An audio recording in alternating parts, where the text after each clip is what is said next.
चतुर्दशोऽध्यायः। श्री भगवान बोले, समस्त ज्ञानों में उत्तम उस परम ज्ञान को मैं पुनः कहूंगा, जिसे जानकर सभी मुनिजन इस संसार से मुक्त होकर परम सिद्धि को प्राप्त हुए हैं। इस ज्ञान का आश्रय लेकर जो पुरुष मेरे स्वरूप को प्राप्त होते हैं, वे सृष्टि के आदि में जन्म नहीं लेते और प्रलय काल में व्याकुल भी नहीं होते। हे भारत, मेरी विस्तृत ब्रह्म रूप मूल प्रकृति तो गर्भाधान का स्थान है, जिसमें मैं जीव रूप गर्भ का स्थापन करता हूँ। उसी से समस्त प्राणियों की उत्पत्ति होती है। हे कौन्तेय, समस्त योनियों में जितने शरीर उत्पन्न होते हैं, उन सब की उत्पत्ति प्रकृति से है, और मैं तो मात्र बीज की स्थापना करने वाला पिता हूँ। हे महाबाहो, प्रकृति से उत्पन्न होने वाले सत्व, रजस और तमस, ये तीनों गुण अविनाशी आत्मा को इस शरीर में बांध देते हैं। हे अनघ, इन तीनों गुणों में सत्व गुण निर्मल होने के कारण प्रकाशमयी और बुराई रहित है। वह मनुष्य को आनंद और ज्ञान से आसक्त कर देता है। हे कौन्तेय, रजोगुण को तुम राग स्वरूप समझो, जिससे तृष्णा और आसक्ति उत्पन्न होती है। वही जीवात्मा को कर्मों की आसक्ति से बांधता है। हे भारत, तमोगुण को तू अज्ञानता से उत्पन्न जान। यह समस्त जीवात्माओं को मोहित करने वाला है, जो प्रमाद, आलस्य और निद्रा से जीव को बांधता है। हे भारत, सत्व गुण आनंद से आसक्त करता है, रजोगुण कर्म से बांधता है, किंतु तमोगुण ज्ञान को छुपाकर प्रमाद में लगाता है। हे भारत, रजोगुण और तमोगुण को दबाकर सत्वगुण और तमोगुण को दबाकर रजोगुण तथा सत्वगुण और रजोगुण को दबाकर तमोगुण बढ़ता है।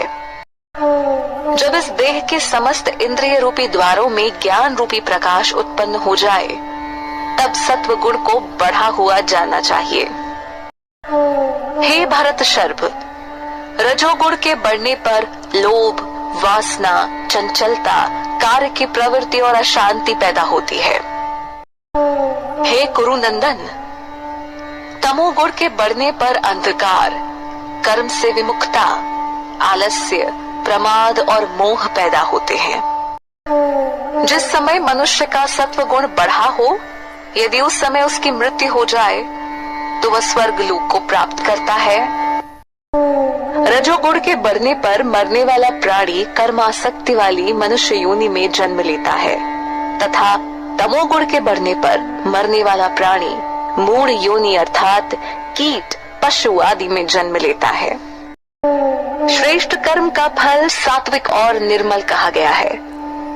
रजस कर्म का फल दुख और तमस कर्म का फल अज्ञान कहा गया है।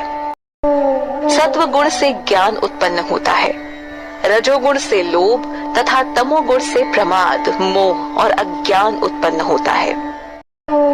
सत्व गुण में स्थित मनुष्य उच्च लोकों में जाते हैं, रजोगुण में स्थित मनुष्य मध्य में अर्थात मनुष्य लोक में जन्म लेते हैं, और तमोगुण में स्थित मनुष्य निम्न योनि अर्थात कीट, पशु को प्राप्त होते हैं।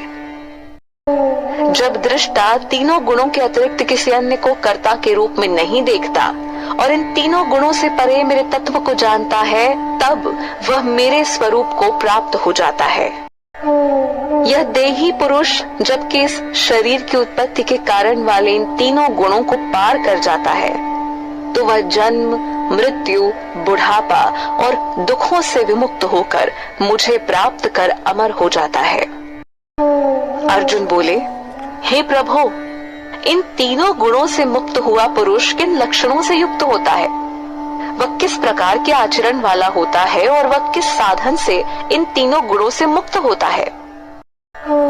श्री भगवान बोले, हे पांडव, ऐसा पुरुष जो प्रकाश, कर्म तथा मोह, जो कि सत्व गुण, रजोगुण और तमोगुण के प्रभाव से हैं, इनके प्रवृत्त होने पर न तो उनसे द्वेष करता है और न ही निवृत्त होने पर इनकी आकांक्षा करता है।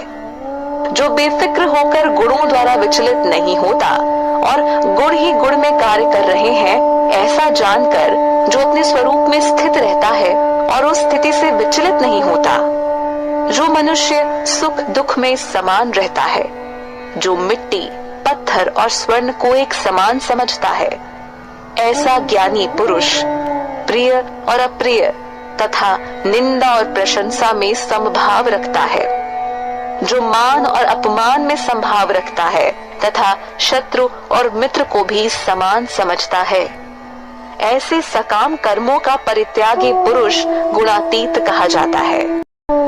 जो संपूर्ण रूप से भक्ति योग के द्वारा मेरी उपासना करता है, वह शीघ्र ही तीनों गुणों को पार कर मुझ परम ब्रह्म को पाने का अधिकारी है, क्योंकि मैं ही अविनाशी ब्रह्म, अमृत, शाश्वत, धर्म और परम सुख का स्वरूप हूँ। ओम तत्सदिति श्रीमद्भगवद्गीतासूपनिषत्सु ब्रह्म विद्यायाम योग शास्त्रे श्री कृष्णार्जुन संवादे गुणत्रय विभाग योगो नाम चतुर्दशोऽध्यायः।